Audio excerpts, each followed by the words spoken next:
mais l'administration territoriale est mieux informée que qui que ce soit yaa ko wax sànq sa biir wax. si les informations viennent les recoupements di nit ñi am te ñu gis ko via la presse que des gens étaient prêts à brûler ce pays là ba tey ñu ngi leen di yóbbu procès. Adama loolu yolomul tamit. non dama non yolomul du question de yolom. ce sont des faits qui sont là et ces faits existent dans ce pays waaw wala déet. fukki nit ak benn tey ñi ngi derrière le barreau ñu war leen atte parce que dañu amoon intention def lii ak lii ak lii. su amee ci réew pour brûler Dakar 11 personnes. su amee ci réew. réew lépp lu 3 personnes mën nañu koo taal. su nekkee xam nga luy taal nag xam nga luy sécurité. n'est-ce pas juriste nga man je suis dans la sécurité.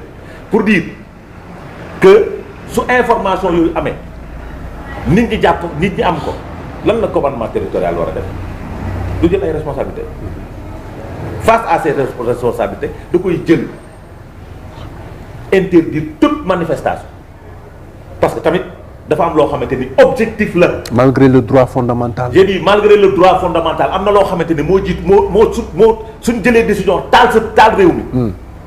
pour assouvir à leurs intérêts responsabilité commandement territorial bi mooy mu interdire. yow da nga am ñoo jiiñ loolu noonu déjà. mais déggoo li ma la wax dañ ci tudd ay nit ne fii lañ bokk. opposition. dañ ci tudd kenn. ne parti bii la bokk. muy kan ki sant Seck mu ne parti bii la bokk. ak Xenatoon. non mi ngi fii kooku mi ngi fii Ndakaaru. d'accord Seck la sant je ne retiens pas le nom mais nee nañ mooy chargé de la mobilisation de Pastef. ah bon oui c'est ça qu'ils ont dit fa la bokk ak bokk fa wóoruma maintenant c'est au tribunal de juger maintenant soo gisee ay nit soo nekkee ci réew nga gis li fi xewoon au mois de mars des gens se sont mobilisés pour brûler ce pays là. ku responsable nag day taxawaay boobu parce que dañoo jël force de défense de sécurité pour ñu assurer la sécurité des personnes et des biens dans ce pays là. Adama gëm nga ne personnalité yi nekk ci opposition bi gëm nga ne war nañu mën a jóg pour taal réew mi alors que ñoom bëgg nañu jiite réew mi xanaa balaa ngay jiite dara sax nga fekk mu doon lu jekk sax. xam nga du ma accuser kenn. oui par rapport ak ne diw moo def lii wala diw moo def lii parce que du ma def loolu. mais ay faits laay wax man. nous avons vu des gens brûler des boutiques et des stations-service dans ce pays au mois de mars 2021. oui ou non. contexte bi lu mu. non déglu dañuy waxtaan. c'est des Sénégalais ce sont des faits. c'est des Sénégalais. qui ne sont pas des terroristes. non déglu qui ne sont pas des rebelles. Touré. non mais d'après le discours d'Antoine Diome en mois de mars. Touré traité woon ces Sénégalais là de terroristes et de rebelles. bàyyi ko mu développé ku ko taal du kenn ku dul. bàyyi ko naa ñëwaat si yow. Touré qu'on te dise la vérité. Je suis très gentil quand vous parlez. Je vous écoute. Oui. Maintenant ayez l'aimabilité de m'écouter. Ce que je dis c'est très clair. ay fait moo fi ne. ay nit jóg bëgg taal ay commerce ak ay station de service song ay këlu kilifa man ma daj ci li ma ci daj. jot nañ la song. non déggoo li ma la man ma daj ci li ma ci daj. ragaluma ko nous n'avons pas peur de ça. nous avons choisi de faire de la politique et d'appartenir far nag far te ragaluñ dañoo far. luñ ci góobee rek ñu xam ni loolu suñu risque la n'est-ce pas maintenant fait yooyu am. ñuy avancer ñu gis lu xew ay nit yu ñu jàpp ñu ne dañu doon taal centrale électrique Cap des Biches. selon les enquêteurs. waaw moom laa la wax dama ne. selon vous kay nga j'ai dit ñu ne ay nit dañoo jóg pour taal centrale électrique Cap des Biches. selon vous. exploser terre bi ma ne dama la naan selon toi aussi. non selon vous yéen nguur gi parce que non bàyyi mu développer oui. ay nit ñoo jóg pour taal dañuy taal centrale électrique Cap des Biches. ay nit ñu jàpp nit ñooñu tey ñi ngi prison ñu war leen juger atte leen su nekkee ñoo def dina leer su nekkee defuñu dina leer. mais jàpp nañ ni. Cap des Biches Adama Cap des Biches rëy na de. non dama ne lu mu rëy centrale électrique. ak danger bi ci nekk yëpp. non attends déglul baax ni ma la dama ne. ay nit jaral na leen loolu su nekkee am na ay sénégalais yu taxaw bëgg a brûler centrale électrique bu Cap des Biches. c'est parce que y a problème dans ce pays. parce que nguur jarul loolu bëgg accéder au pouvoir jarul loolu. oui mais anam bi ñuy gérer aussi c'est pas problématique. J'ai ba dit tax gars yi mer jamono ji ba voilà. le sénégalais merul dama ne sa déglul baax li ma la dama ne. le sénégalais ku ko xam ne expression ma ngi koy def ca biir urne ba le jour du vote. le soulèvement de la population sénégalaise. fii la ñu fekk ñun ñu nekk opposition li yëkkati population bi ah xuy xamat yi fi amoon la. di amoon Sénégal ñàkkum ndox bi amoon Sénégal la. loolu moo tax population bi di soulever wu partout au mois de mars 2021 wax naa ko sa plateau bii li soulever population bi couvre-feu bi ñu tegoon sénégalais yi la. ak injustice bi ñu naroon teg ci kaw benn opposant. c'est pas vrai faut l'accepter aussi. c'est pas vrai. non faut l'accepter. cet opposant n'a pas envie d'aller au tribunal il se prépare par rapport à ça. c'est ça la non la faut réalité. accepter que gars yi jógoon nañ pour moom aussi. dama réalité le fait la. attends dañuy waxtaan. dañuy waxtaan man du ma taxaw ne dañuy fexeel diw wala diw fexeel diw li ma wax mooy. dafa am situation bi am Sénégal situation boobu nit ñi nañ ko ubbi seen i gët ñu xool mais est-ce que politique jar na nga jël ay nit taxaw ne dañuy taal centrale électrique est-ce que politique jar na ay sénégalais taxaw ne dañuy taal ay commerce est-ce que politique jar na ay sénégalais taxaw ne dañuy taal station d'essence est-ce que politique jar na laa wax ay sénégalais taxaw mu jaral leen seen bakkan non xam nga lu fi ne. nous sommes dans un pays de droit. te dafa am loo xamante ne nag soo bëggee jiite réew suba. suñ la ko teree da nga koy nangu.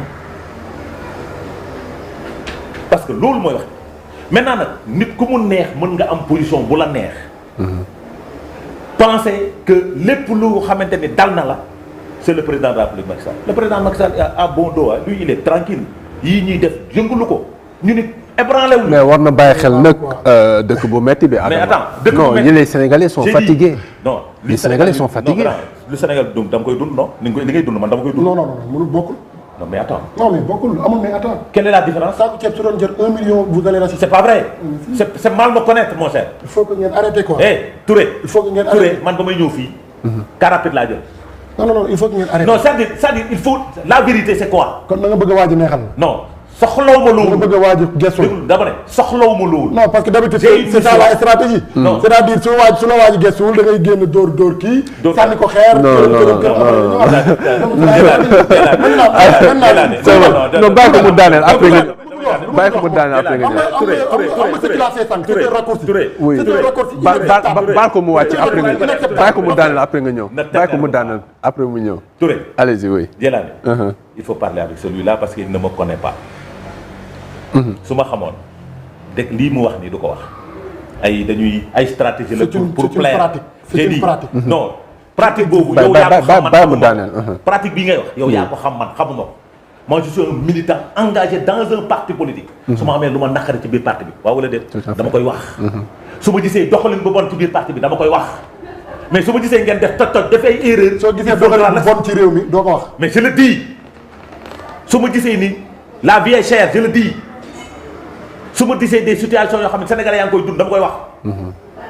est-ce que yaa ngi comprendre. ba bafuy àq ak yelleef doomu aadama. ban bafuy àq ak yelleef sa doomu aadama. am na sàng ba léegi. moom moo ko fi tegiwul dara ci juridiquement li ma fi teg. moi je suis pas un juriste. non mais moo tax nag nga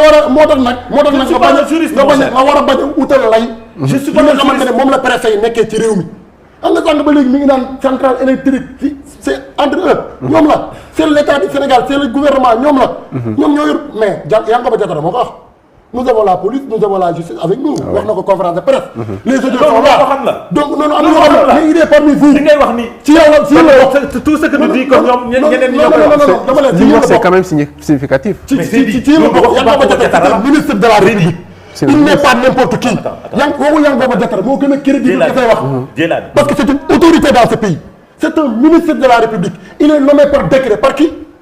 Par Macky Sall, il représente le président de la République. Calme-toi, dans une conférence de presse. Comment un responsable peut tenir un tel discours? Nous avons la police, en tout cas nous avons la police, nous avons la gendarmerie, nous avons l'armée, nous avons la justice. loolu mooy lu ñu neex. est-ce que du erreur juste de communication. non du erreur de communication parce qu'il a répété les mêmes propos lors de la rencontre entre les jeunes de Benno Bokk Yaakaar fi nga xamante ne mooy résidence Mamoun. foofu c'était une réunion privée mu ne leen wàcc leen ci mbedd mi toog bi dafa bëri génn leen bureau yi génn leen. kilomètre noo ko yëgee loolu réunion privée noo ko yëgee yow. waaw parce que xam nga yéen nag ñun yàlla daf ñoo suturaal ba ci yéen mun naa wax dañoo am ay connaissances ni ngeen ñuy yërndoo. ñun noonu lañ leen di yëree. non ñun moom faale waaw parce que ñun suñu téléphone yëpp ay sur écoute la. fii suñu téléphone yëpp ay sur écoute la. xam nga donc ñun ci réew mi lañ dëkk. c'était le même discours qu'il avait tenu dans cette réunion privée là. moo waral loo ci gis ce sont leur gox yi leen di défendre yi ñuy sànni ay 5000 francs ay 10 000 francs ñooy nekk à l'université bëgg rey ay nit pour sous prétexte que kenn waru fi wax dara luy déranger Macky Sall. Depuis quand l'université est comme ça. mais l'université c'est une espace. Non, je termine rek. L'université c'est une espace de liberté. Nul ne peut terroriser l'université encore une fois. Et nul ne peut exercer la dictature à l'université. Loolu c'est impossible nañ ci génne seen xel avec la complicité du procureur de la République nga xamante ni ñun jàng nañu droit. Article 32, alinéa 1er, le procureur de la République, maître des poursuites, il reçoit les plaintes et les dénonciations ba pare jox ko suite ñu lay dugal ay plaintes ngay toog di naan comme duñu samay boy ñu lay def chose qui prouve encore une fois les propos de Yankoba Diattara. Nous avons la justice parce que li xew université su fekkoon man maa ko def benn booy maire wala benn booy Macky Sall mais heure bii du ma sax am fitu toog fii je serai derrière les barreaux à l'université si on me trouve avec une machette jaasi wala couteau heure bi maa ngi nugg si waaye ñoom seen i booy may nañ leen autorisation ñu yor ay jaasi ñu yor ay paaka di bundaxatal nit ñi di leen fekk seen chambre di dajji seen chambre ba dégg nga semaine passée rek lu ci jot a xew. ay nit yu ñu fekk seen chambre di leen jamate mais ni ku yor xar du mujj fenn. mais lu tax ma ne du mujj mais moom. victime bi moo waxal boppam 8 coups de couteau. c'est une réalité quand même. non c'est une réalité xam nga du d'accord parce que moi je parle pour l'intérêt général je ne parle pas pour l'intérêt de mon. voilà oui d'accord. Djeylani dafa am loo xamante ni soo amee université man en tant que citoyen sénégalais te jaar fa dama koy condamner violence duma ci ànd sur aucune forme mais dire que ces étudiants sont en train de terroriser les c'est pas vrai. C'est la triste parce que non c'est pas vrai. Vous êtes avec l'État dem leen ngeen imposer seen bopp à l'université. non c'est pas vrai. C'est impossible. Nous ne sommes pas violents. Nous ne sommes pas violents. Nous n'appelons jamais à la résistance. Nous n'appelons jamais au mortal combat. Mais nekku leen ci position bu appeler à ça.